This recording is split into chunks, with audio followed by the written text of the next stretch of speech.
24 വയസ്സിൽ കൂടുതൽ പ്രായമുള്ളവർക്ക് സഹോദരങ്ങളുടെ സ്പോൺസർഷിപ്പിൽ താമസാനുമതി നൽകില്ലെന്ന് കുവൈത്ത് താമസകാര്യ വകുപ്പ്.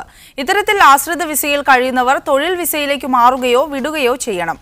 ഇതിനായി 4 മാസത്തെ സമയപരിധി അനുവദിക്കുകയും ചെയ്യും. മുകളിൽ പ്രായമുള്ള ആശ്രിത സഹോദരങ്ങൾക്ക് ഒന്നുകിൽ തൊഴിൽ വിസയിലേക്ക് മാറുകയോ ഇക്കാമ ക്യാൻസൽ ചെയ്ത് സ്വന്തം നാട്ടിലേക്ക് മടങ്ങുകയോ ചെയ്യാം. ഇതിനായി 4 മാസത്തെ സമയം അനുവദിക്കും. ഈ നിബന്ധനയിൽ നിന്ന് സ്വദേശികളുമായി കുടുംബ ബന്ധമുള്ള ആശ്രിത വിസക്കാരെ ഒഴിവാക്കിയിട്ടുണ്ട്. ഇക്കൂട്ടർക്ക് നിലവിലേതുപോലെ ഇൻഷുറൻസ് ഫീസും ഇക്കാമ ഫീസും കൊടുത്ത് വിസ പുതുക്കാൻ അവസരം നൽകും. ആശ്രിത വിസയിലുള്ള മാതാപിതാക്കളുടെ വാർഷിക ഇൻഷുറൻസ് ഫീസ് 300 മുതൽ 600 ദിനാർ വരെ വർദ്ധിപ്പിക്കുമെന്നും താമസ വകുപ്പ് വൃത്തങ്ങൾ അറിയിച്ചു. മാതാപിതാക്കളുടെ പ്രായം 65-ൽ കുറവാണെങ്കിൽ പ്രതിവർഷം ഒരാൾക്ക് 300 ദിനാറും 75-ന് മുകളിലാണെങ്കിൽ 600 ദിനാറും വീതം ഈടാക്കാനാണ് നീക്കം. മാതാപിതാക്കൾ അംഗപരിമിതരോ ബുദ്ധിമാന്ദ്യമുള്ളവരോ ആണെങ്കിൽ ഇൻഷുറൻസ് ഈടാക്കില്ല.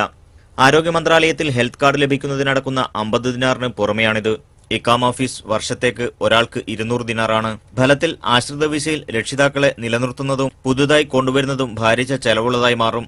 ഭാര്യയും കുട്ടികളുമല്ലാത്തവരെ സ്പോൺസർ ചെയ്യാൻ വിദേശികൾക്ക് 1000 ദിനാർ അടിസ്ഥാന ശമ്പളം ഉണ്ടായിരിക്കണമെന്ന് അധികൃതർ നേരത്തെ അറിയിച്ചിരുന്നു. Media 1 Kuwait city.